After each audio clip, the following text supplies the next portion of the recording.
मसीह यीशु के बाबरकत और जलाली नाम में आप सबको मेरा सलाम।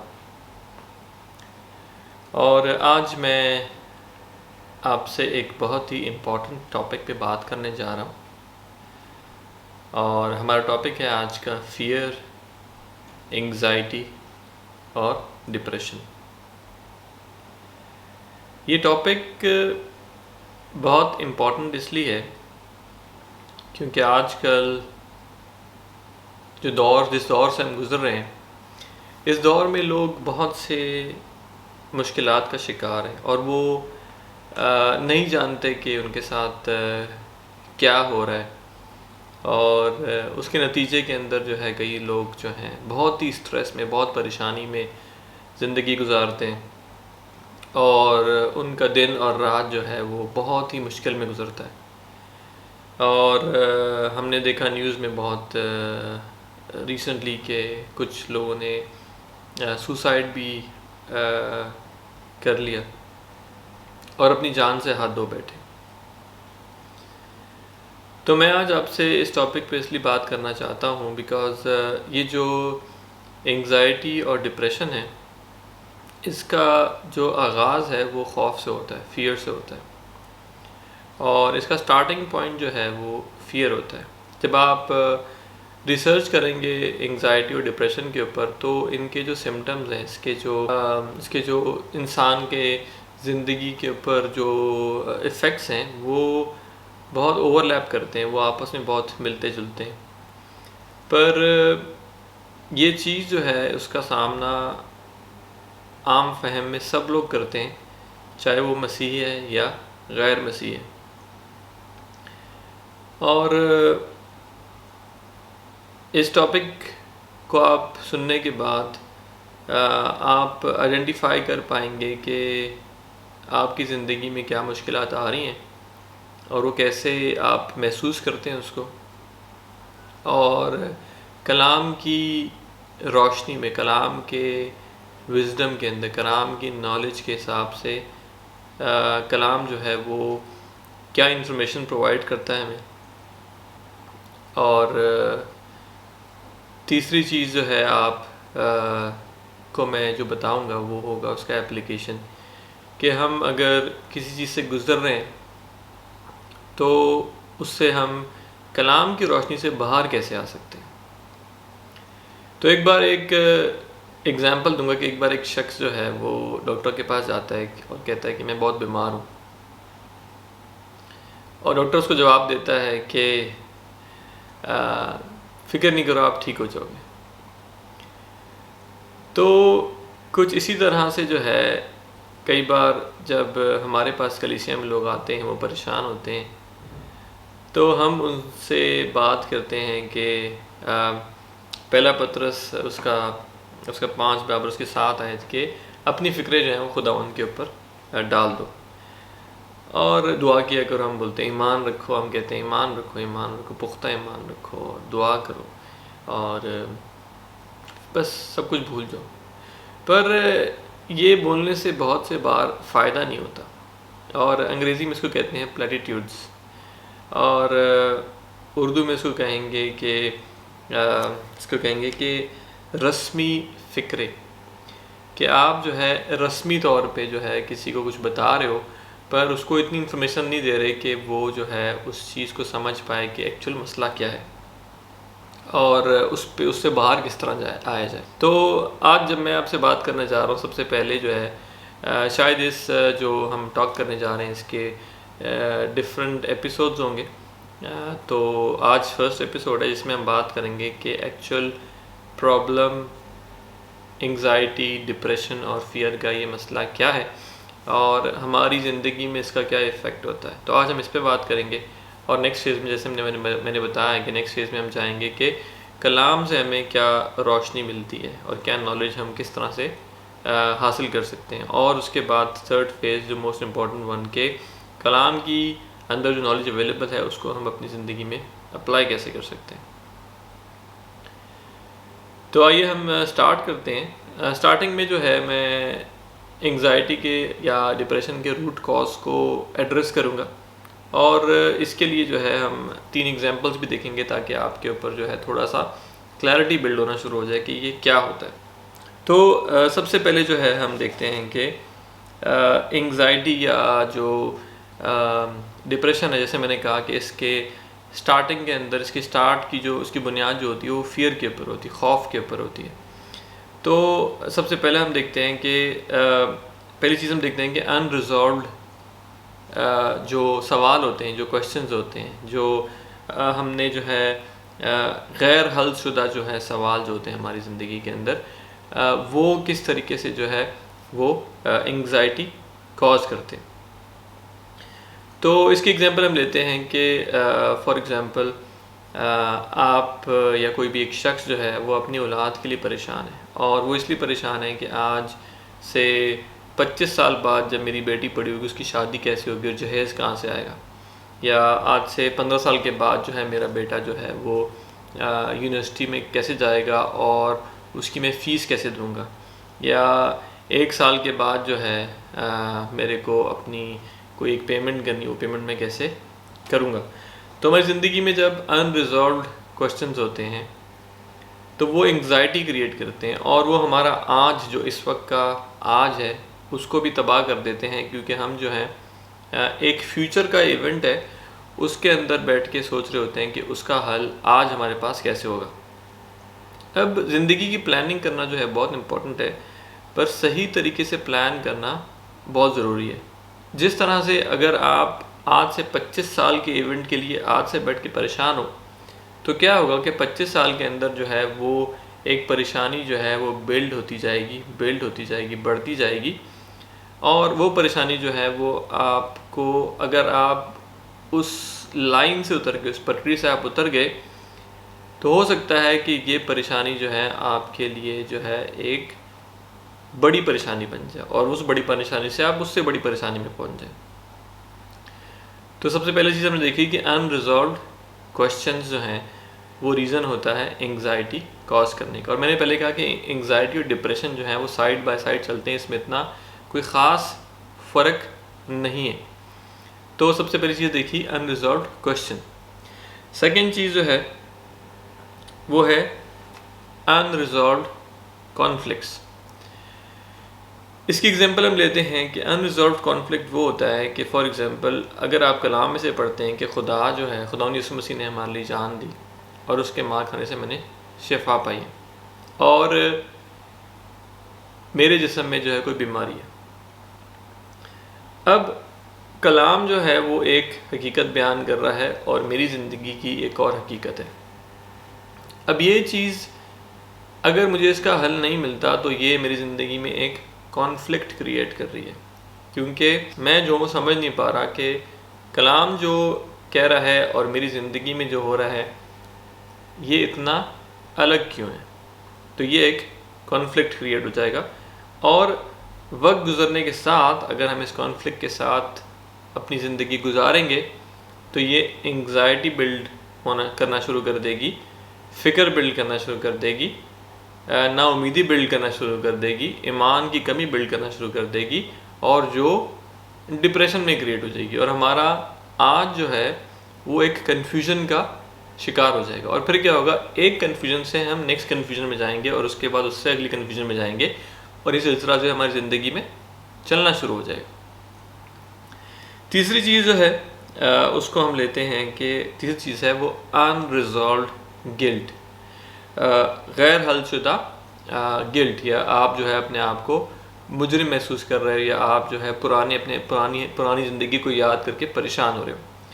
अब अनरिजॉल्व्ड गिल्ट जो है वो क्यों ख़तरनाक है, क्योंकि वो हमें हमारे पास से, हमारे कल से बाहर निकलने नहीं देता। मतलब हम जो है वो यही सोचते हैं कि हम जो है खुदा के लिए काफ़ी नहीं है, क्योंकि हमने जो है ये गुनाह किए थे, या इन गुनाहों के बेसिस के ऊपर जो है मैं जो हूँ अब नजात नहीं पा सकता, या मेरे को अब मैंने ये गुनाह किया तो मेरे को इस तरह की सज़ा मिलेगी, या अगर मैंने ये गुनाह किया था तो मेरी ज़िंदगी में ये जो है उसके नताइज निकल के सामने आ रहे हैं।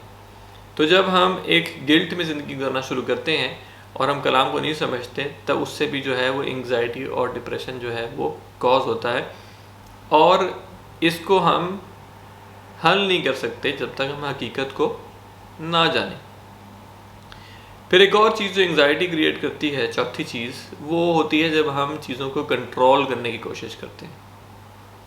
सबसे जो कॉमन प्रॉब्लम है वो रिश्तों के अंदर होता है कि हम जो हैं वो अपने जज्बात के पीछे, हमारे जज्बात आगे होते हैं, हम उसके पीछे छुप के हम दूसरे की ज़िंदगी को कंट्रोल करने की कोशिश करते हैं। तो जैसे जो है एक शौहर अपनी बीवी को कहेगा कि मैं तुमसे मोहब्बत करता हूँ, पर उसके साथ जो है वो कंडीशन रखेगा कि मैं मोहब्बत करता हूँ इसलिए तुम्हें ये करना चाहिए। तो ये जो मोहब्बत है वो कंडीशन बेस्ड मोहब्बत है। तो इस मोहब्बत के पीछे हमारी एक नेचर है जो कि कंट्रोल की, तो हम आगे से उसको कंट्रोल करना चाहते हैं, हम ऊपर उसके ऊपर उसकी रैपिंग जो है, उस पर कवर जो है वो मोहब्बत का डाल रहे हैं। इसी तरह बहुत सी बार हम अपनी औलाद के साथ भी ऐसे ही करते हैं कि हम बोलते हैं कि हम जो हैं वो आपको ये चीज़ प्रोवाइड कर रहे हैं, आपके पास घर है, आपके पास खाने को है, आपके पास ये चीज़ है, पर आपको जो है उसके साथ ये बिहेवियर डिमॉन्स्ट्रेट करना है। तो ये जो है हमारा कंट्रोल जो है, हम जो कंट्रोल करना चाहते हैं सर्कमस्टांसेस को या दूसरों की ज़िंदगी को, ये भी एक फैक्टर है जो एंग्जाइटी क्रिएट करता है जब दूसरा बंदा जो है हमारी हुक्मरानी का इनकार करता है। तो जब दूसरी पार्टी कहती है कि जी आप ये कर रहे हो बट मेरी तो ये मर्ज़ी है, तो फिर क्या होता है, फिर एक कॉन्फ्लिक्ट बन जाता है, फिर एक तज़ाद बन जाता है, और फिर जो है हमारे अंदर वो चीज़ बिल्ड होना शुरू हो जाती है, क्योंकि हम जो है एक नाउमीदी की रास्ते पे निकल जाते हैं। तो ये चार चीज़ें जो हमने देखी, ये बेसिकली, इसके अलावा और भी बहुत सी रीज़न्स हो सकती हैं, बट ये सबसे कॉमन रीज़न्स मैंने आपके निकाली कि ये चार रीज़न जो है एक बहुत ही बड़ा रोल प्ले कर सकती हैं आपकी ज़िंदगी में एंग्जाइटी और डिप्रेशन को कॉज करने के लिए। और ये जो एग्जांपल नहीं है, सिर्फ कुछ एग्जांपल्स नहीं, आप इन जो बेसिस को बहुत से एग्जांपल्स में आप फिट कर सकते हैं, और आपकी ज़िंदगी में आप देख सकते हैं कि क्या क्या चीज़ आपको परेशान कर रही है। अब इससे आगे हम जाते हैं और हम देखते हैं कि जब एंग्जाइटी और डिप्रेशन होता है तो उसके इमोशनल, उसके हमारे जहन पे जो है किस तरह के सिम्टम्स होते हैं, हमारे जहन पे किस तरह की मैनिफेस्टेशंस होती हैं, और हमारे जहन पे क्या असर पड़ता है उसका। तो एक बहुत बड़ा जो आपको सिम्टम नज़र आएगा किसी भी इंसान की ज़िंदगी में जिसको एंग्जाइटी या डिप्रेशन है कि वो बहुत ज़्यादा कंफ्यूज होगा, वो डिसीजन नहीं ले सकता, वो समझ नहीं पाएगा कि उसके लिए या किसी भी एक हालात के अंदर उसको किस तरीके से बिहेव करना है। तो वो हमेशा कंफ्यूज रहेगा और वो गलत डिसीजंस लेगा क्योंकि उसको समझ नहीं आ रही, क्योंकि उसके दिमाग के अंदर जो है बहुत कन्फ्यूजन है। ठीक है जी, ये होगी पहली चीज़। दूसरी चीज़ जो है, जो एंग्जाइटी या डिप्रेशन के शिकार इंसान होगा, वो जो है इस लम्हे के अंदर, इस वक्त के अंदर जो है वो एब्सेंट होगा, वो जो है इस लम्हे से जो है बिल्कुल डिस्कनेक्टेड होएगा। मतलब अगर आप उसको देखेंगे तो अगर फॉर एग्जांपल वो अपने, एक बाप जो है अपने बच्चे से बात कर रहा है बैठ के, तो वो उस वक्त को बात करते हुए उसकी आंखें जो है पत्थर की तरह होंगी और वो कुछ और सोच रहा होगा, वो किसी और दुनिया के अंदर होगा। बच्चा उससे बात कर रहा है या वो जवाब दे रहा है, पर उसका ध्यान जो है वो कहीं और है। ठीक है, और जब वो बाद में कोई और काम कर रहा होगा तो फिर उसको याद आएगा कि जब मैं बच्चे के साथ था तो मैं उस टाइम एब्सेंट था। तो इस तरह जो लोग एंग्जाइटी डिप्रेशन के शिकार होते हैं तो उनकी ज़िंदगी में एब्सेंट माइंडेड होते हैं वो ज़िंदगी के अंदर, मतलब वो कभी भी जो है किसी चीज़ के ऊपर कंसंट्रेट नहीं कर सकते, या क्योंकि उनका दिमाग जो है बहुत ज़्यादा तूफ़ान का शिकार रहता है हर वक्त। फिर जो है बहुत से लोगों के अंदर जो है वो डेमोनिक मैनिफेस्टेशंस होना शुरू हो जाती हैं, उनको बदरूहें तंग करना शुरू कर देती हैं, उनके कानों में आवाज़ आती है, उनको अजीब अजीब किस्म के ख्वाब आते हैं, और उनको रात को जो है नींद नहीं आती, अजीब किस्म के थॉट्स आते हैं। जिस तरह बहुत से लोगों को थॉट आता है कि वो अपने आप को कट कर लेते हैं, और बहुत से लोगों को ख्याल आते हैं कि भाई आप जो है किसी जगह से कूद जाओ, या आप कुछ ऐसा काम कर लो, अपनी जान ले लो। तो बहुत से डिफरेंट किस्म के जो हैं वो इंसान को थॉट्स आना शुरू हो जाते हैं, ख्यालात आना शुरू हो जाते हैं जो उनके लिए तबाहकुन होते हैं। तो ये जो है वो एक जो है कुछ इमोशनल सिम्टम थे जो मैंने बयान किए। इसके बाद आते हैं फ़िज़िकल सिम्टम्स के ऊपर। फिज़िकल सिम्टम्स में जो इंसान एंग्जाइटी और डिप्रेशन का शिकार होगा, फिज़िकली जो है वो बहुत खामोश होगा। आपको नज़र आएगा कि वो शख्स बहुत खामोश होगा। या अगर आप एंग्जाइटी या डिप्रेशन से गुजर रहे हैं तो आप ऑब्ज़र्व करेंगे, अपने आप को देखेंगे तो आप देखेंगे कि मैं बहुत खामोश हूँ और मैं दूसरे लोगों से बात नहीं करना चाहता। मैं जो हूँ वो आदम बेजार किस्म का, और मैं हमेशा ये कोशिश करता हूँ कि मेरे को कोई तंग ना करे, मुझसे कोई बात ना करे। और मैं कोशिश करता हूँ कि अगर कोई खुश हो रहा है तो मुझे उसके साथ खुश नहीं होना पड़े, बिकॉज़ मैं जो हूँ खुश फील नहीं कर रहा। अगर किसी के घर में शादमानी है तो मुझे कोई इंटरेस्ट नहीं है। पर अगर कोई उदास है तो मैं उसके साथ जो है बहुत अच्छी तरह कनेक्ट करूँगा, क्योंकि मेरे दिल के अंदर खुद उदासी है। हाँ, तो जो खामोश शख्स होता है वो लोगों को जो कर्ब से गुजर रहे हैं उनके साथ कनेक्ट होने में बहुत खुश होता है, जो मुश्किल के अंदर है, क्योंकि वो खुद भी उसके अंदर का हाल यही होता है।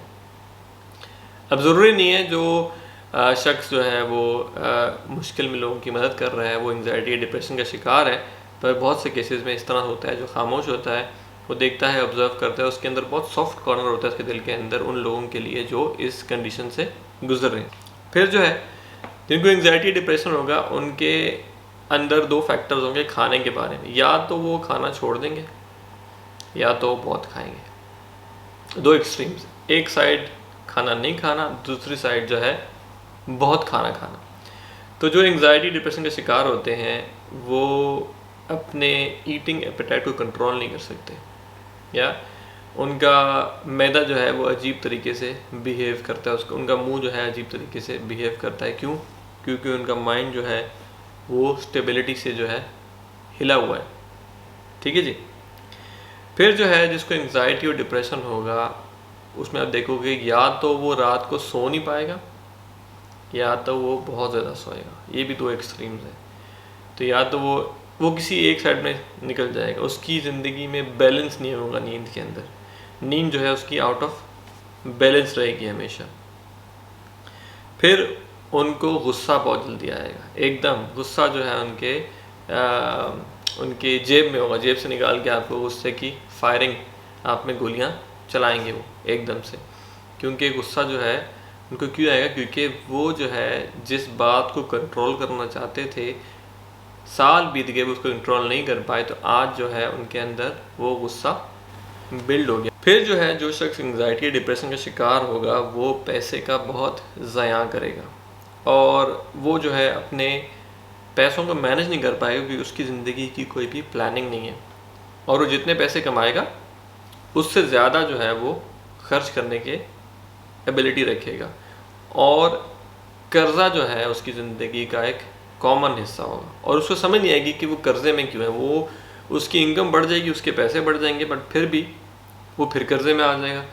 वो कहीं से कर्ज़ा लेगा, एक कर्ज़ा उतारेगा, फिर वो नए कर्ज़े में आ जाएगा, क्योंकि उसको समझ नहीं आता कि वो पैसे किस तरीके से खर्च करता है।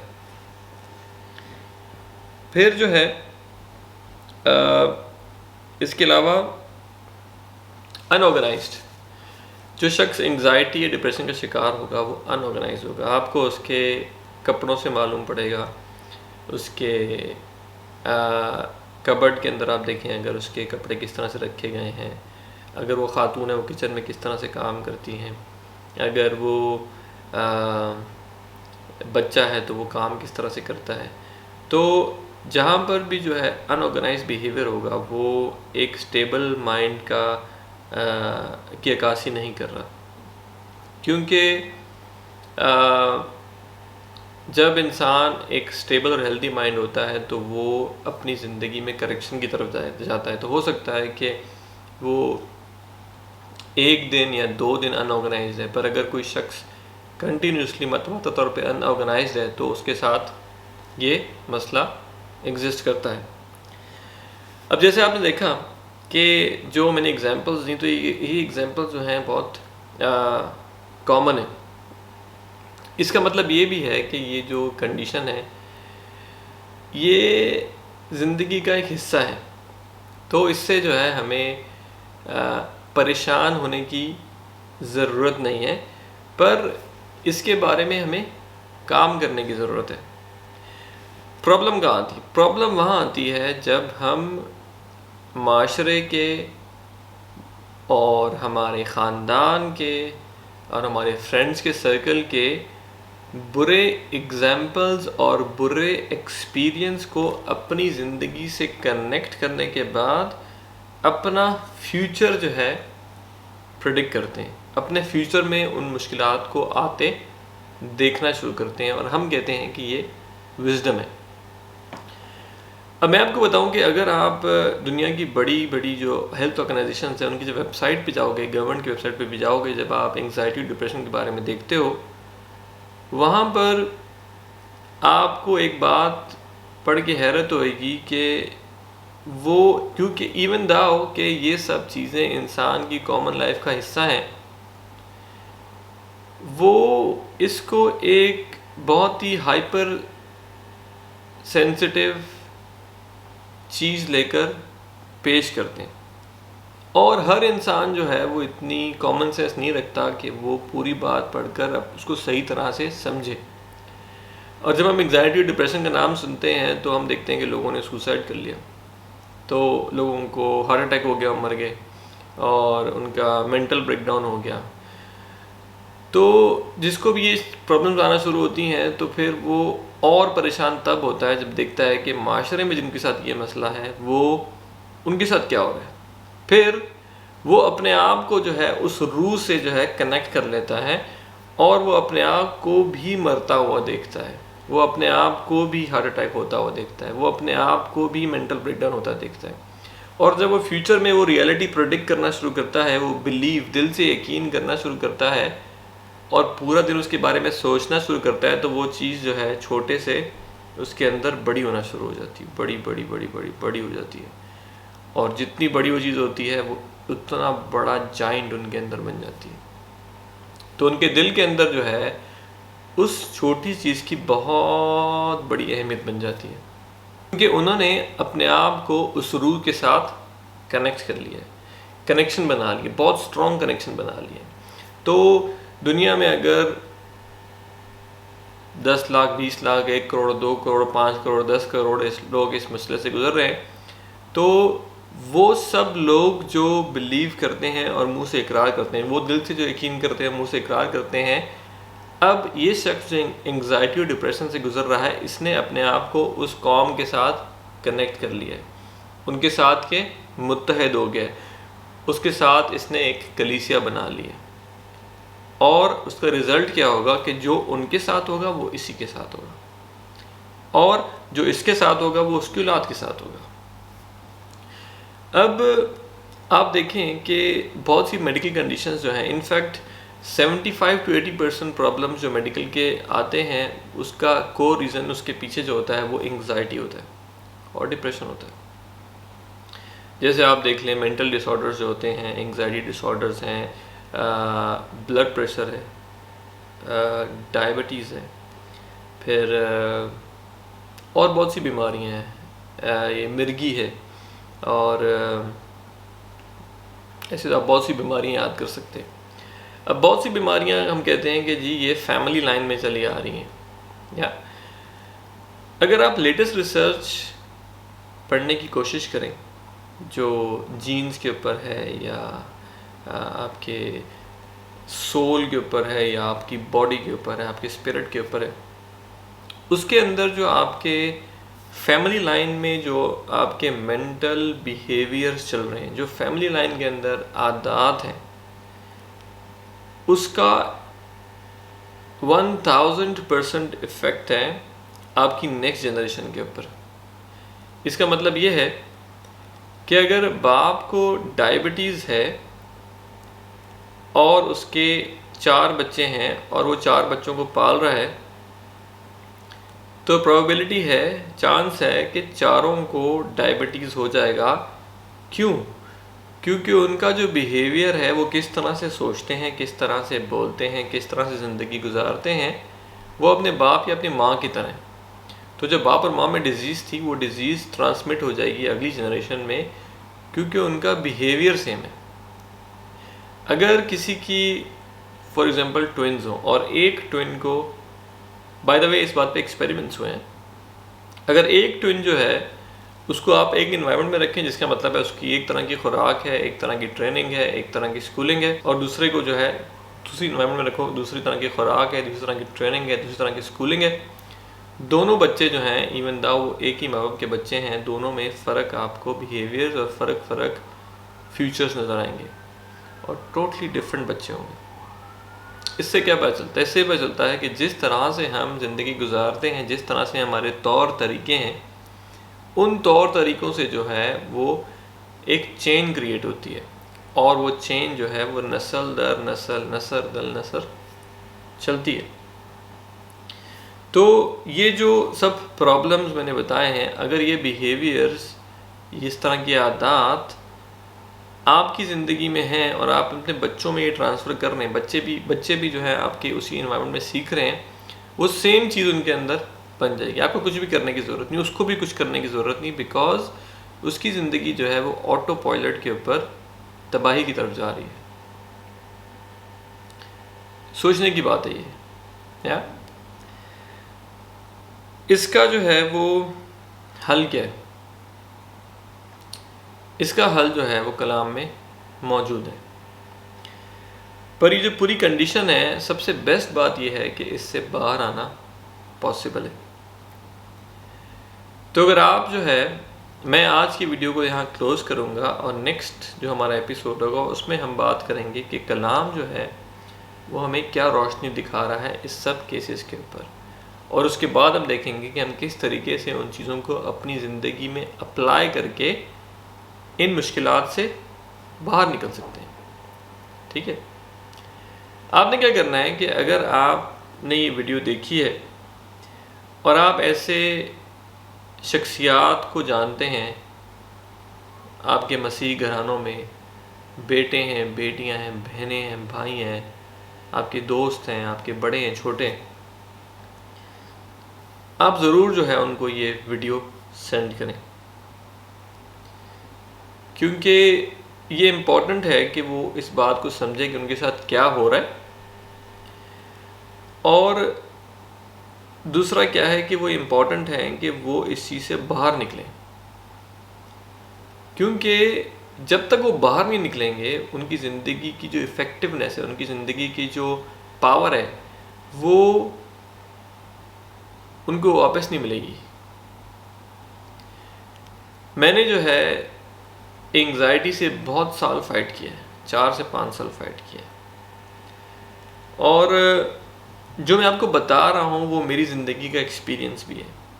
तो मैं आपको कहीं से सुनी सुनाई स्टोरी नहीं सुना रहा। ऑफ कोर्स मैंने इसके बारे में स्टडी किया है, बहुत से सर्मन्स भी सुने, बहुत से साइकोलॉजिकल स्कॉलर्स की बातें भी सुनी हैं, तो मैं इस बातों का समरी आपको बता रहा हूँ, पर इसके पीछे मेरा एक्सपीरियंस भी है, और मैं इससे कलाम की पावर से, कलाम की क़ुव्वत से बाहर निकला है। तो मुझे उम्मीद है कि आपको इस कलाम से मदद मिली होगी। अगर आपके कोई क्वेश्चंस हैं तो आप ज़रूर मुझसे पूछें, तो मैं नेक्स्ट वीडियो में उनका भी जवाब देने की कोशिश करूँगा। अगर मुझे आता हुआ, नहीं आता हुआ तो मैं सीखूँगा और कोशिश करूँगा कि मैं आपको उस बात का कोई जवाब दे सकूँ। अपना ख्याल रखें। खुदावंद यीशु मसीह जो है वो आपसे प्यार करता है। खुदावंद का ज़िंदा कलाम जो है वो डिपेंडेबल है, 1,000,000% डिपेंडेबल है।